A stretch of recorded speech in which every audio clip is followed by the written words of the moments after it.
Halo pemirsa setia Berita Nasional, bertemu lagi bersama saya Isa Hakan. Program kali ini kita akan membahas tentang apa saja yang sudah terjadi selama 1 tahun belakangan. Semua itu akan kita rangkum dalam Berita Nasional Kaleidoskop 2024.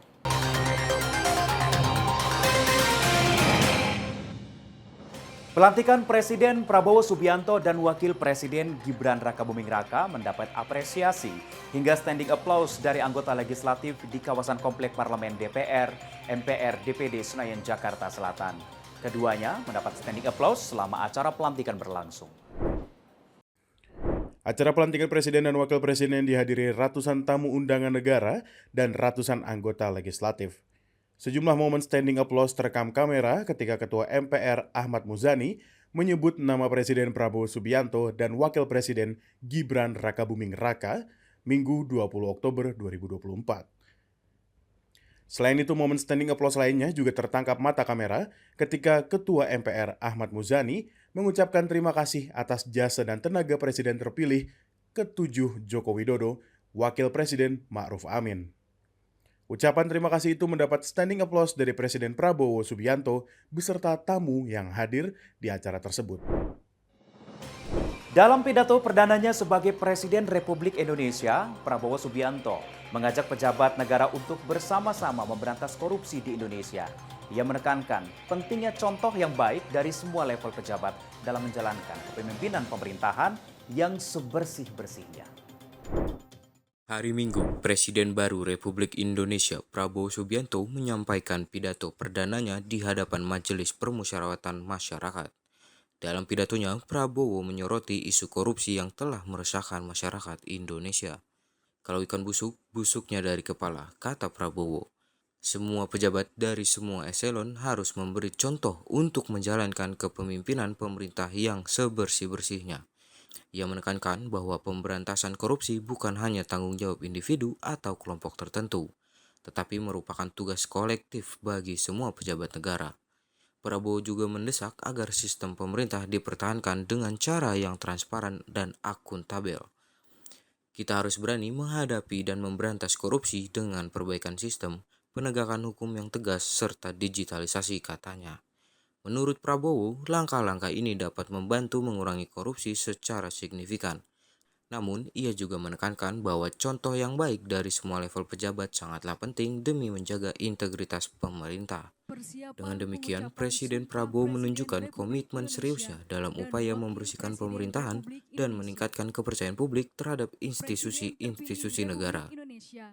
Selain itu, menjamin melindungi mereka yang paling lemah untuk mencapai kesejahteraan sejati, kemakmuran yang sebenarnya, kita harus melakukan hilirisasi kepada semua komoditas yang kita miliki.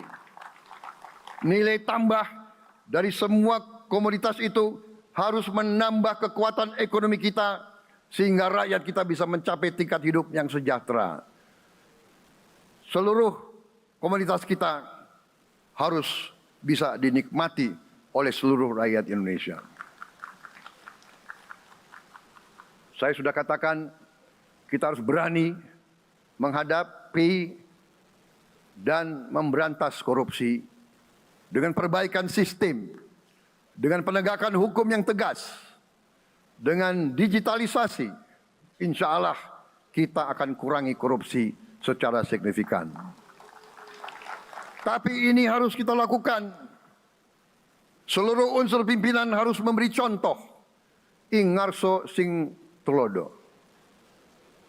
Saudara-saudara sekalian, ada pepatah yang mengatakan, kalau ikan menjadi busuk, busuknya mulai dari kepala.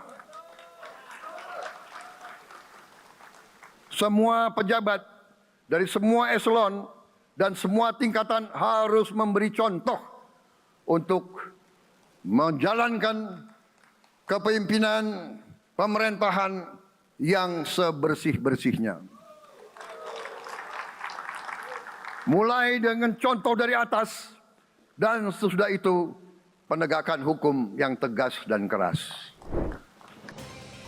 Presiden Prabowo Subianto melantik Ketua Mahkamah Agung Sunarto serta sejumlah utusan dan penasehat khusus di Istana Negara Jakarta. Pengambilan sumpah jabatan diikuti pelantikan pejabat strategis lainnya, termasuk staf khusus dan pimpinan beberapa badan negara. Presiden Prabowo Subianto melantik Ketua Mahkamah Agung Profesor Dr. Haji Sunarto SHMA beserta utusan dan penasihat khusus di Istana Negara Jakarta Selasa pagi. Acara pelantikan dihadiri oleh sejumlah tokoh nasional dan publik figur.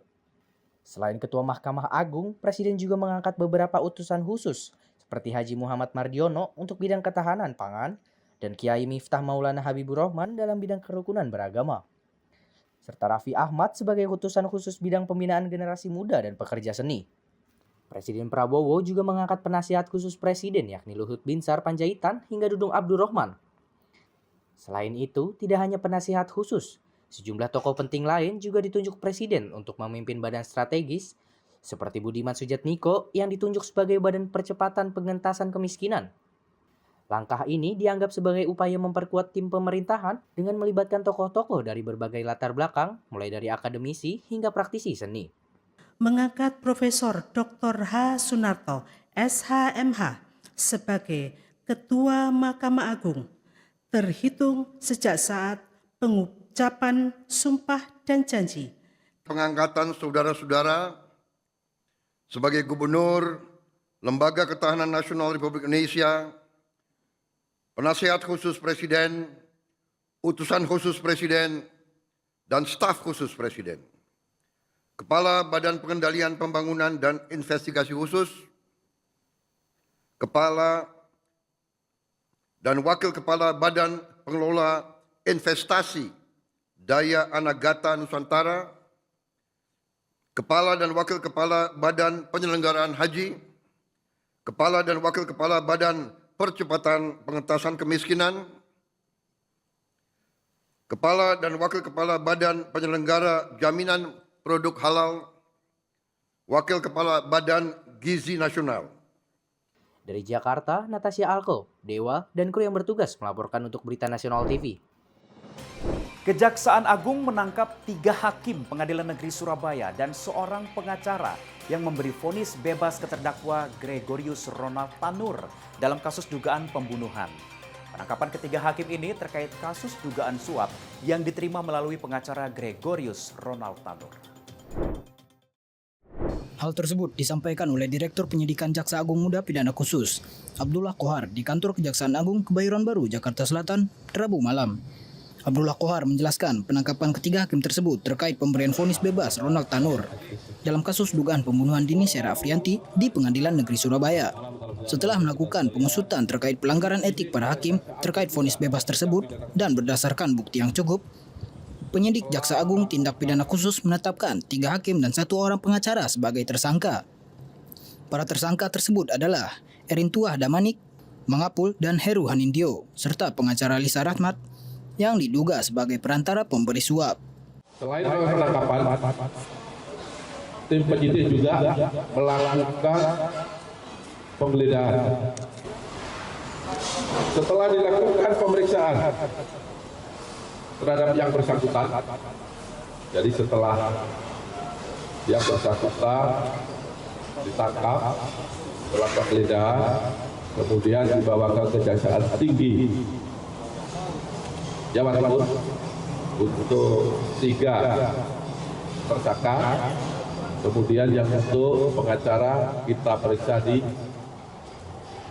Jamditsus Kejaksaan Agung. Setelah dilakukan pemeriksaan terhadap para tersebut, maka pada hari ini tanggal 23 Oktober 2023, Jaksa Penyidik pada Jamditsus menetapkan 3 orang hakim atas nama ED, H dan M, dan 1 orang pengacara atas nama LR sebagai tersangka karena telah ditemukan bukti yang cukup adanya tindak pidana korupsi, yaitu suap dan atau gratifikasi. Penyidik Jampitsus Kejagung juga melakukan penggeledahan di apartemen dan kediaman ketiga hakim di Surabaya. Sedangkan penggeledahan lainnya dilakukan di Bilangan Menteng, Jakarta Pusat, tempat pengacara Ronald Tanur tinggal. Kejagung melakukan paparan bukti berupa uang tunai yang ditemukan baik pecahan dolar dan rupiah di tiap kediaman hakim, senilai lebih dari 1 miliar rupiah. Bukti lainnya yaitu alat elektronik dan percakapan atas transaksi. Guna pemeriksaan lebih lanjut, keempat tersangka kini menjalani penahanan di Rutan Kejaksaan Surabaya dan Rutan Salemba, Cabang Kejaksaan Agung selama 20 hari ke depan. Subdit Jatanras Direktorat Reserse Kriminal Umum Polda Metro Jaya menangkap 10 orang oknum pegawai Kementerian Komunikasi dan Digital terkait kasus judi online lantaran menyalahi wewenang untuk memblokir situs judi online. Setelah menangkap para pelaku, petugas langsung menggeledah sebuah ruko yang dijadikan tempat untuk mengoperasikan ribuan situs judi online di kawasan Grand Galaxy, Kota Bekasi, Jawa Barat.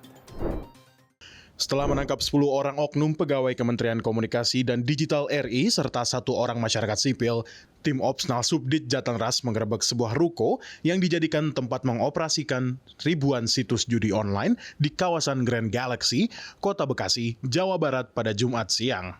Dengan membawa 1 orang pelaku berinisial A, petugas langsung menuju masuk ke dalam ruko tersebut dengan didampingi oleh security lokasi dan pihak RT RW. Benar saja, di dalam ruko tersebut ditemukan beberapa unit komputer lengkap dengan PC yang diduga mereka gunakan untuk mengoperasikan sedikitnya 1.000 situs judi online. Penangkapan terhadap 10 orang oknum pegawai Kementerian Komdigi ini lantaran mereka menyalahi wewenang untuk pemblokiran situs judi online yang mereka temukan beredar di jagat maya. Hingga saat ini, penyidik Subdit Jatanras Direktorat Reserse Kriminal Umum Polda Metro Jaya masih terus memeriksa seluruh tersangka untuk mengetahui apa motif dan bagaimana kronologi lengkap kasus ini.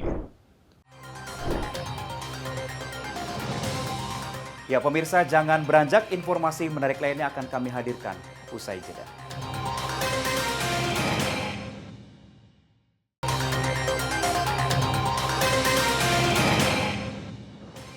Gunung Lewotobi laki-laki di Flores Timur kembali erupsi pada Kamis 7 November 2024. Badan Nasional Penanggulangan Bencana menyebut dalam proses penanganannya sempat mengalami berbagai kendala. Gunung Lewotobi laki-laki di Kabupaten Flores Timur, Nusa Tenggara Timur kembali erupsi pada Kamis 7 November 2024. Kepala Badan Nasional Penanggulangan Bencana, Letjen TNI Dr. Suharyanto, menyebutkan penanganan bencana ini masih menghadapi kelemahan dan kekurangan. Hal ini diungkapkannya saat konferensi pers di Posko Tanggap Darurat Erupsi Gunung Lewotobi laki-laki di Aula Kantor Bupati Flores Timur, Kamis siang. Menurut Suharyanto, sejumlah korban yang dilaporkan dalam kondisi kritis saat ini sedang menjalani pemeriksaan dan kondisinya membaik. Sementara korban lain yang dirawat di Rumah Sakit Daerah Flores Timur juga dilaporkan membaik. Namun, ia menambahkan, fasilitas di tempat pengungsian masih belum memadai, dengan beberapa kelemahan dalam pemenuhan kebutuhan dasar para korban. Untuk menangani situasi ini, BNPB telah membentuk Satuan Tugas Penanganan Darurat yang terdiri dari BNPB, BPBD, Kementerian Sosial, Kementerian terkait, serta dibantu oleh unsur TNI dan Polri. Kemudian hari keempat ini penanganan pengungsi relatif sudah lebih baik daripada hari-hari pertama. Masih terdapat kekurangan dan kelemahan di masing-masing tempat pengungsian itu, antara lain kebutuhan alat memasak ini secara bertahap dilengkapi. Kebutuhan air minum, ya karena tentu saja rekan-rekan media juga tahu Provinsi Nusa Tenggara Timur, khususnya Kabupaten Flores Timur dan Kabupaten Sika ini untuk air minum memang menjadi kebutuhan yang sangat penting. Tetapi kita juga sudah punya solusi, di samping mengirimkan melalui tangki-tangki, ada juga beberapa sumur bor yang semula memang tidak bisa beroperasi karena kekurangan jaringan listrik. Secara lambat laun ini akan bisa difungsikan kembali. Itu target kami dari Satgas Penanganan Darurat. Presiden Indonesia Prabowo Subianto tiba di Washington DC, Amerika Serikat dan disambut hangat oleh diaspora Indonesia serta pejabat Amerika Serikat. Dalam kunjungan ini, Prabowo diagendakan bertemu dengan Presiden Amerika Serikat Joe Biden untuk memperkuat hubungan bilateral. Presiden Indonesia Prabowo Subianto tiba di pangkalan militer Andrews, Washington DC, Amerika Serikat pada Minggu 10 November pukul 16.00 waktu setempat. Kedatangan Presiden disambut langsung oleh pejabat protokol Amerika Serikat, diplomat, serta jajaran pejabat Kedutaan Besar Indonesia di Washington DC, lengkap dengan barisan pasukan jajar kehormatan. Dari bandara, Prabowo bersama rombongan langsung menuju hotel tempatnya bermalam. Di sana, ratusan diaspora Indonesia yang sudah menanti sejak pagi menyambut hangat kedatangan Presiden. Mereka menyampaikan rasa bangga dan harapan besar agar kunjungan ini dapat mempererat hubungan bilateral antara Indonesia dan Amerika Serikat. Dalam kunjungannya, Presiden Prabowo dijadwalkan bertemu Presiden Amerika Serikat Joe Biden di Gedung Putih pada Selasa 12 November. Selain itu, Prabowo juga akan mengadakan pertemuan dengan sejumlah pejabat penting Amerika Serikat untuk memperkuat kerjasama di berbagai bidang. Turut hadir mendampingi Presiden dalam kunjungan ini adalah Menteri Luar Negeri Sugiono, Menteri Investasi Rosan Ruslani, dan Sekretaris Kabinet Teddy Indrawijaya. Kunjungan ini diharapkan semakin memperkuat kerjasama antara kedua negara dalam bidang ekonomi, keamanan, dan pendidikan.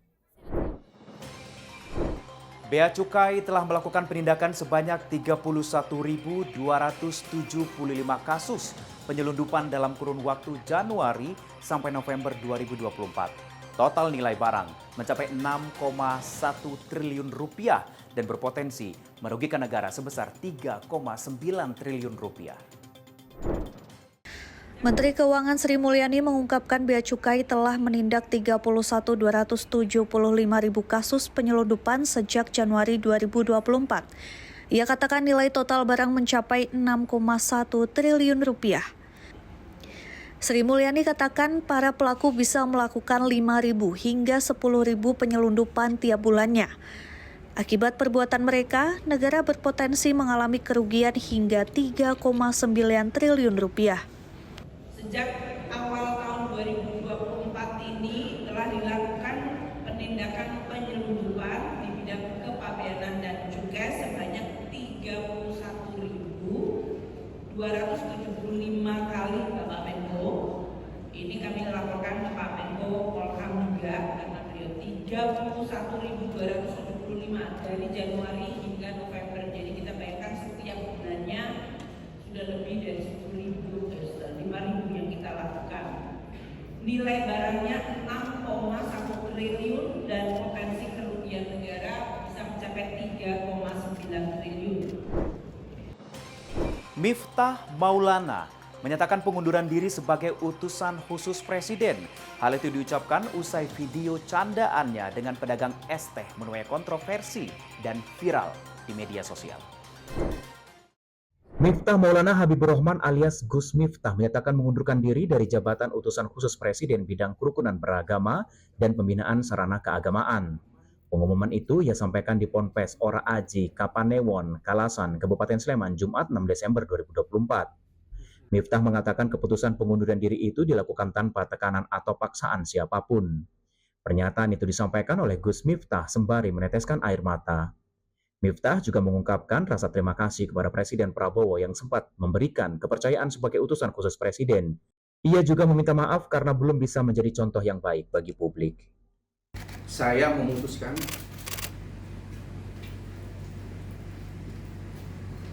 untuk mengundurkan diri dari tugas saya sebagai utusan khusus Presiden bidang kerukunan beragama dan pembinaan sarana keagamaan. Keputusan ini saya ambil bukan karena ditekan oleh siapapun, bukan karena permintaan siapapun, tetapi keputusan ini saya ambil karena rasa cinta, hormat dan tanggung jawab saya yang mendalam kepada Bapak Presiden Prabowo Subianto. Tim Liputan Berita Nasional TV. Informasi lainnya akan kami hadirkan usai jeda. Tetaplah bersama kami di Kaleidoskop Berita Nasional 2024. KPU Jakarta telah menyelesaikan rekapitulasi perolehan suara Pilkada Jakarta 2024. Hasilnya, pasangan Pramono Rano unggul tipis dengan meraih suara yakni 2.183.239 atau setara dengan 50,07% dari suara sah.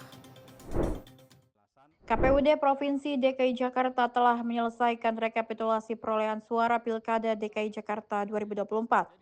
Pengumuman hasil rekapitulasi dibacakan langsung oleh Ketua KPU DKI Wahyu Dinata di Hotel Sari Pasifik, Jakarta Pusat, Minggu 8 November 2024. Penetapan dilakukan setelah KPU di 6 kota dan kabupaten di Jakarta menyelesaikan rapat pleno perhitungan suara. Usai dibacakan hasil rekapitulasi dari masing-masing kota dan kabupaten, KPU Jakarta sempat memberi kesempatan kepada saksi paslon untuk sampaikan pendapat atau kejadian khusus. Saksi dari pasangan Ridwan Suswono pun membacakan temuan kecurangan di beberapa TPS serta rendahnya partisipasi pemilih Pilkada DKI Jakarta. Sementara saksi Darmpong Rekun Kunwardana juga ikut menyampaikan keberatan. Berbeda dengan kedua saksi lain, saksi dari Pramono mengatakan tidak ada keberatan dan sempat beri tanggapan pernyataan saksi pasangan RK Suswono. Peristiwa itu membuat saksi RK Suswono walk out dari rapat. Presiden Prabowo Subianto secara resmi melantik pimpinan dan Dewan Pengawas Komisi Pemberantasan Korupsi periode 2024-2029 di Istana Negara Jakarta. Pelantikan ini dilakukan berdasarkan keputusan Presiden RI nomor 161P tahun 2024. Presiden Republik Indonesia Prabowo Subianto pada Senin 16 Desember 2024 melantik dua tokoh penting di sektor pertahanan negara. Menteri Pertahanan Syafri Syamsuddin resmi menjabat sebagai Ketua Harian Dewan Pertahanan Nasional, sementara Wakil Menteri Pertahanan Doni Hermawan mengemban tugas sebagai Sekretaris Dewan. Upacara pelantikan digelar di Istana Negara, Jakarta, berdasarkan keputusan Presiden nomor 87 tahun 2024. Dewan Pertahanan Nasional berfungsi sebagai elemen strategis dalam memperkuat sistem pertahanan nasional sesuai amanat Undang-Undang Nomor 3 Tahun 2002. Dengan pelantikan ini diharapkan koordinasi pertahanan negara semakin solid untuk menjawab tantangan masa depan. Tim Liputan Berita Nasional TV. Presiden ke-7 RI Joko Widodo resmi dipecat sebagai kader PDIP.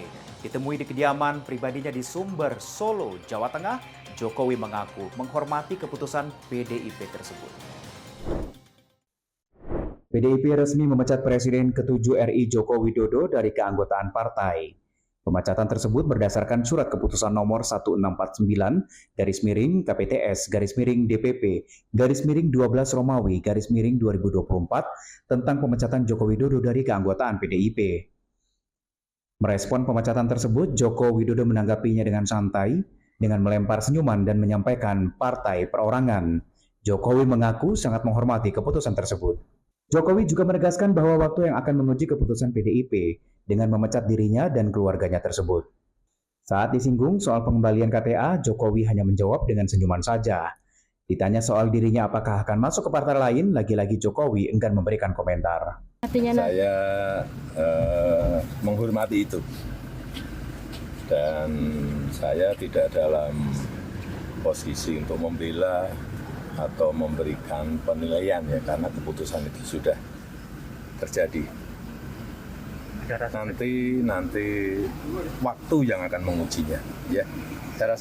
Seperti diketahui, PDIP baru saja memecat Jokowi, Gibran, dan Bobi Nasution dari keanggotaan partai.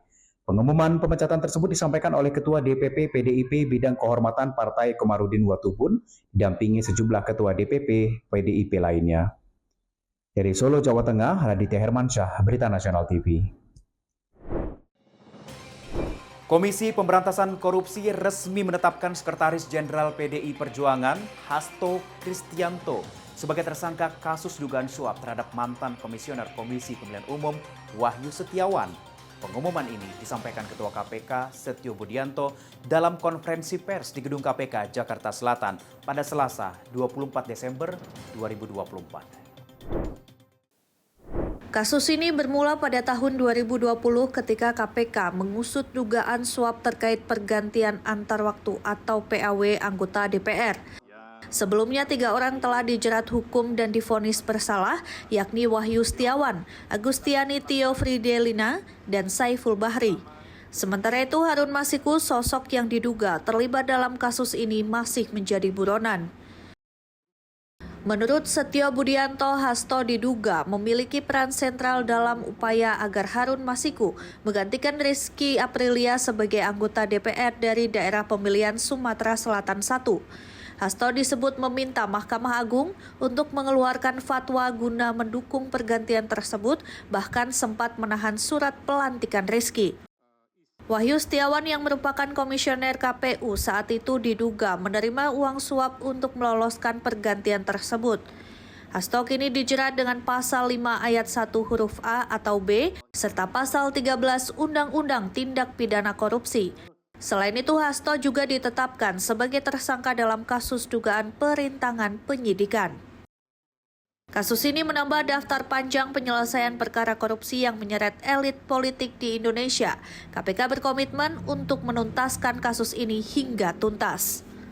Atas perbuatan saudara HK tersebut, KPK mengeluarkan surat perintah penyidikan nomor Sprindik 152 Dik 0001 12 2024 tanggal 23 Desember 2024 dengan uraian penyidikan perkara dugaan tindak pidana korupsi yang dilakukan oleh tersangka HK dan kawan-kawan, yaitu dengan sengaja mencegah, merintangi, atau menggagalkan secara langsung atau tidak langsung penyidikan perkara dugaan tindak pidana korupsi terkait penetapan anggota DPR RI terpilih 2019-2024 yang dilakukan oleh tersangka HM bersama-sama dengan Saiful Bahri, berupa pemberian sesuatu hadiah atau janji kepada pegawai negeri atau penyelenggara negara, yaitu Wahyu Setiawan selaku anggota Komisi Pemilihan Umum Republik Indonesia periode 2017-2022. Informasi tadi juga sekaligus mengakhiri perjumpaan kita kali ini di Berita Nasional Kaleidoskop 2024. Saya Isakan, beserta seluruh kru yang bertugas pamit dari hadapan Anda dan selamat Tahun Baru 2025. Sampai jumpa.